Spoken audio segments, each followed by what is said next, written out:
and pumps it to the lungs. The left side is the red side. It receives oxygen-rich blood coming back from the lungs, and then pumps it to all body tissues other than the lungs.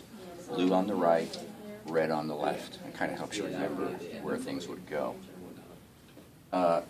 Cardiac cycle, they usually start in the book in what they call the period of, remember, systole means contraction, diastole means relaxation, because when you die you go into permanent diastole. If they just say systole and diastole with no word before it, they were referring to ventricular, because that's more important. But there's atrial systole, atrial diastole, ventricular systole, ventricular diastole. They normally start in the books with what they call mid to late ventricular diastole. Mid, both the top and the bottom of the heart are relaxed. It's also called the period of rapid ventricular filling. The superior vena cava and inferior vena cava are returning blood to the right atrium. The pulmonary veins returning blood to the left atrium. Blood is coming into the atrium and it's going down through the tricuspid and bicuspid valves, which are like trapdoors. And it's going into the ventricle, which already has blood in it, because remember, ventricle is never empty. You know, ventricles, about of the 130 or 20 milliliters that are in there, 70 milliliters get pumped out, 50 remain. So when this starts to fill again, there's already leftover blood from the previous cycle. But anyway, the period, they start what they call mid to late ventricular diastole. Blood is going into the atria, it's going down passively through the tricuspid and bicuspid valves, it's going into the ventricles, adding to the blood that was already there from the last cycle. Then the SA node will fire. The SA node is located in the right atrium up near the superior vena cava. When it depolarizes, since all the atrial cells are connected by intercalated disc, the impulse spreads immediately through both atria. Both atria will go into, so on EKG you'll see what's called the P wave, which is called the wave of atrial depolarization, which causes atrial systole. Both atria will contract simultaneously and force any blood which then hasn't already gone down into the ventricle, so the ventricles will be as full as possible. Most books will quote 120, 130 mLs. That's why the atria have such thinner walls. They don't have to work very hard, because most of the blood went down there already. Now, we talked about the fiber skeleton of the heart. So that electrical impulse cannot just travel from the SA node through the atria and immediately down into the ventricles, because the ventricles are electrically separated or insulated from the atria by this layer, this fiber skeleton of the heart layer. So there's another node called the AV node, which is down by the tricuspid valve. He picks up the electrical impulse. He passes it to what's called like an insulated wire called the AV bundle, or bundle of His is the old name, HIS, which travels in the interventricular septum. It splits into the right and left bundle branches. Now these are like insulated wires, so even though there's an electrical impulse traveling down them, they're not zapping the cardiac muscle cells. They do give off branches to the papillary muscles, which begin to get zapped before the rest of the ventricle. So the papillary muscles will start to contract and pull on the chordae tendineae a little bit before the rest of the ventricle. But then we get, when the bundle, right and left bundle branches get down to the apex, they give off branches called Purkinje fibers, which travel up into the wall of the ventricles, and these are like uninsulated wires. So the ventricle cells start getting zapped from the apex up. So the ventricle is going to start to contract from the bottom up.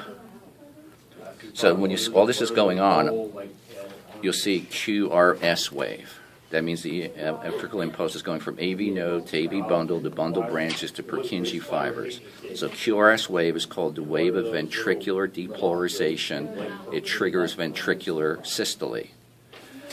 Now the ventricles start to contract, so the first place the blood tries to go is back up into the atria. It tries to go through the tricuspid and bicuspid valves in reverse, but they don't open in reverse, so the blood hits them, slams them shut. And so this is called the period of early ventricular systole, and it's when you hear the tricuspid and bicuspid valves slam shut. That's most of the lub sound. But even though the ventricles are contracting, the pressure in the ventricle briefly is still not strong enough to force the semilunar exit doors open. So there's a brief period called early ventricular systole. It's called isovolumetric contraction, because even though the ventricles are contracting, the volume of blood in the ventricles is remaining the same because all 4 valves are briefly shut, so blood is neither entering nor leaving the ventricles. Once the ventricles squeeze enough that the ventricular pressure exceeds the pressure in the aorta and the pulmonary trunk, that forces the semilunar valves opened, and then we have what's called the period of ventricular ejection, mid to late ventricular systole. When a surge of blood is being sent through the aorta and the pulmonary trunk, that surge of blood is what we measure as the systolic blood pressure, like the 120. Okay. So then what will happen next is the ventricles will begin to repolarize. Remember, depolarization, contraction, repolarization, relaxation. So then on the EKG, you'll see a T wave, which is the wave of ventricular repolarization. They stop contracting. They begin relaxing. The pressure in them is going down, and therefore the blood that's in your arteries, in your aorta and your pulmonary trunk, tries to backflow down into the ventricles, and that slams the semilunar valve shut. So at the beginning of in early ventricular diastole, the beginning of ventricular relaxation, you hear the semilunar valves close. And that's the dub sound.